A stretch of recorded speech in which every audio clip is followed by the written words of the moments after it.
दोस्तों, आप सभी ने महाभारत का सीरियल टीवी पर देखा होगा।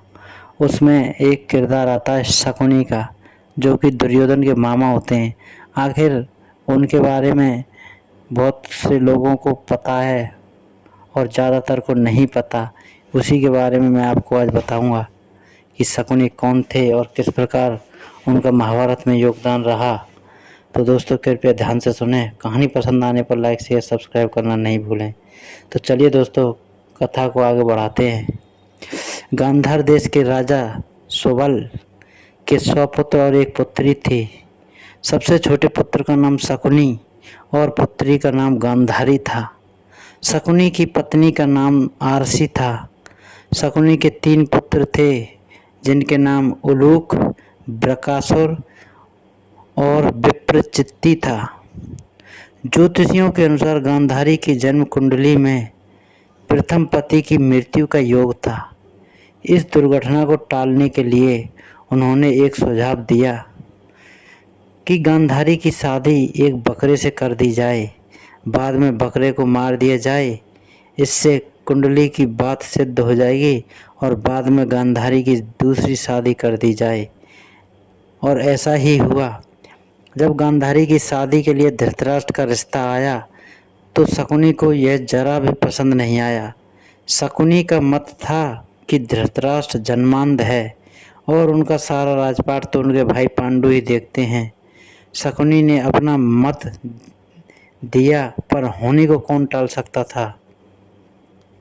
गांधारी का विवाह धृतराष्ट्र से हो गया और वो हस्तिनापुर आ गईं। मगर किस्मत का खेल, न जाने कहाँ से धृतराष्ट्र और पांडु को गांधारी की कुंडली और प्रथम विवाह का पता चल गया। उन्हें बड़ा क्रोध आया कि यह बात उनसे छुपाई गई।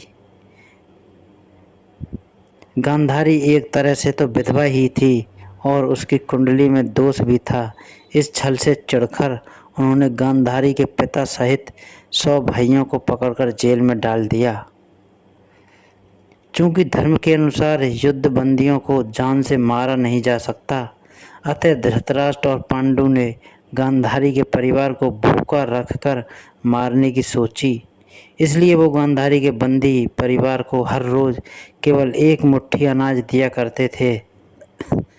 गांधारी के भाई पिता समझ गए कि उन्हें तिल तिल मारने की योजना है। उन्होंने निर्णय लिया कि 1 मुट्ठी अनाज से तो सबका जीवन क्या बचेगा, इसलिए क्यों ना ये 1 मुट्ठी अनाज सबसे छोटे लड़के शकुनी को खिला दिया जाए। कम से कम एक की तो जान बचेगी। शकुनी के पिता ने मरने से पहले उससे कहा कि पुत्र मेरे मरने के बाद मेरी हड्डियों से पासा बनाना। ये पासे हमेशा तुम्हारी आज्ञा मानेंगे। तुमको जुए में कोई हरा नहीं सकेगा और इन सभी कौरवों का विनाश करना। शकुनी ने अपनी आंखों के सामने अपने भाइयों पिता को मरते देखा। शकुनी के मन में धृतराष्ट्र के प्रति गहरी बदले की भावना थी। बोलने और व्यवहार में चतुर शकुनी अपनी चालाकी से बाद में जेल से छूट गया और दुर्योधन का प्रिय मामा बन गया। आगे चलकर इन्हीं पासों का प्रयोग करके शकुनी ने अपने 100 भाइयों की मौत का बदला दुर्योधन और उसके 100 भाइयों के विनाश की बृहद योजना बनाकर लिया।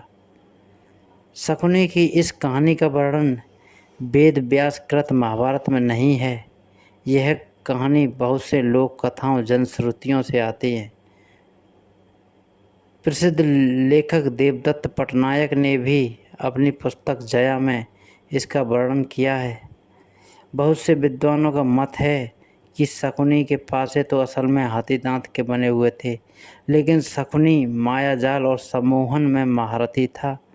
जब पासे फेंके जाते थे तो कई बार उनके निर्णय पांडवों के पक्ष में होते थे, लेकिन शकुनी की ब्रह्म विद्या से उन्हें लगता कि वो हार गए हैं।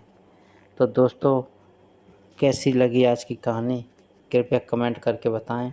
पसंद आने पर लाइक शेयर सब्सक्राइब करें दोस्तों। राधे राधे।